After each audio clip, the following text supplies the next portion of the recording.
the so-called allegation of, which was very scandalous, to accuse 500 staff of MBPJ owning the houses, low-cost houses, is actually not true. And it was only 253, and out of 253, only 22 were seen to be above the so-called syarat. And we have actually made a few recommendations for the state, because we are not taking any action. This issue is actually beyond us. This is for the state to deal with. But we would like to recommend to the state that there needs to be definitely a more coordinated policy and implementation of the policy on low-cost owning.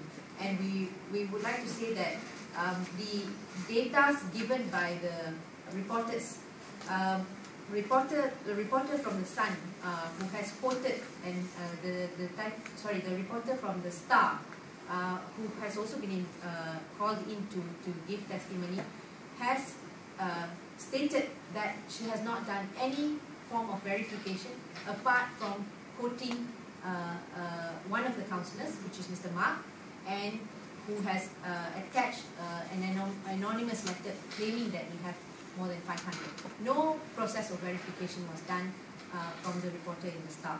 We've asked her and she has testified that. And as far as the Sun is concerned, the reporter from the Sun, senior reporter, journalist, Mr. Nadiswaran, was also invited to give testimony. And in his testimony, he said that he is looking in the larger picture, the capacity to go and check every single low-cost house. We only use our staff's name and with their IC to check, and we found out 253 names. So that's the limitation that we have. So we would urge the state government to look at a more comprehensive policy. To date, when we also heard the testimony of the officer from Lembaga Perumahan, who came in, also cooperated, and he stated to date no developer has been any action has been taken to any developer who has breached these policies. Although technically, if they were to breach that policy, they can be fined up to 500 ringgit per person. But no developer, because there is no unit for enforcement of such a policy. So we are saying there's a haphazard situation going on, and we would urge the state government to deal with it. And the last but not least, what we discovered is actually a lot of people who cannot afford to own low-cost houses may not be able to do so because they are not going to be able to get financial assistance from the bank.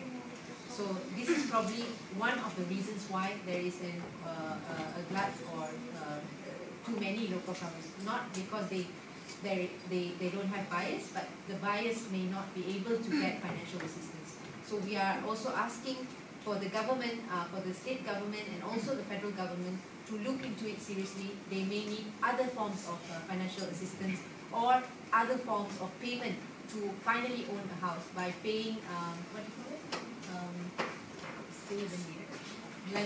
Process sewa beli, which means they pay monthly to the state or to the government who owns to the developer, and they finally will own. So these are suggestions that are coming from the audit corporate landlords. So we are saying that we will hand over this laporan, which is more than about 100 pages. Our actual laporan is about 28 pages. Okay.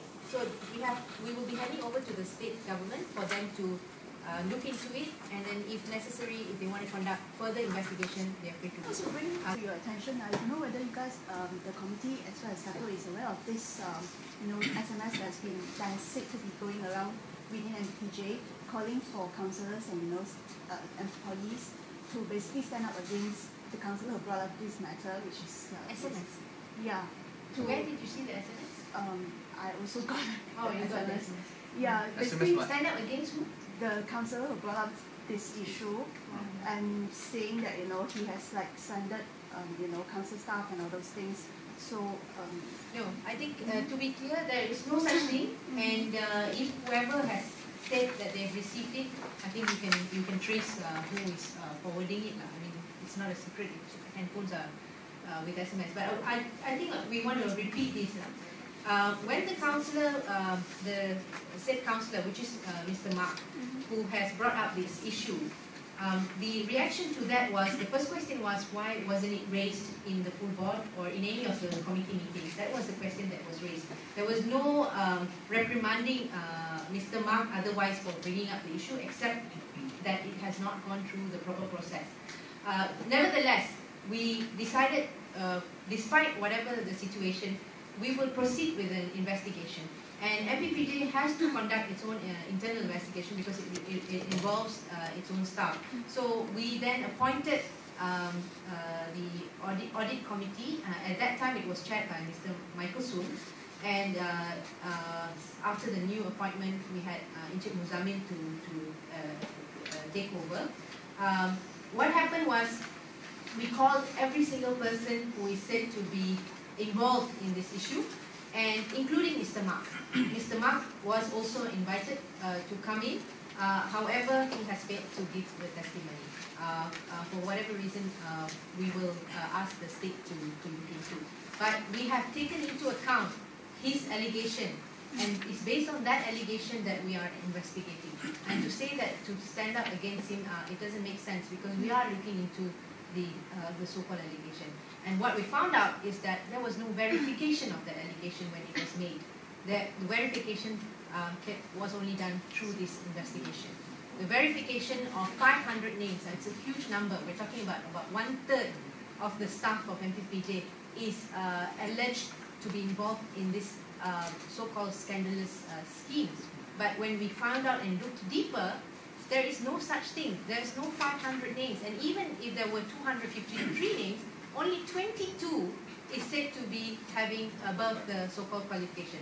And whatever the reason, we found out also, it is all clearly documented that the YDP at that time has given instruction that the offer be made to all the staff, regardless of their income. So these are all very clear, and we have all the letters and notes and emails, and also paper cuttings to show that. And upon over and above, we found the staff who had come in were consistent in their statements, and there is nothing for them to hide, because they admitted owning such low cost. They did not deny, and the issue is whether they have breached any law. We have yet to find any law to say that they have breached. So technically speaking, there is no illegality. But we would say that there is a problem with the policy and the implementation of policy of low-cost owning, and this is something which we urge the state government and the federal government to seriously look into. And we believe that this is not an issue which is only of MBPJ.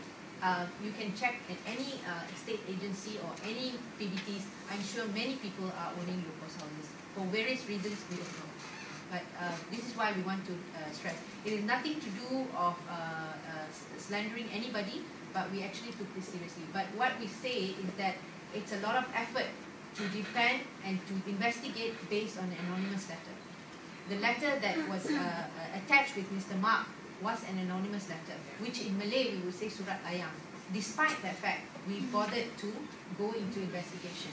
And we invited Mr. Mark, we invited the Star reporters and the Sun reporters who have claimed to have done their own investigation when they made the report.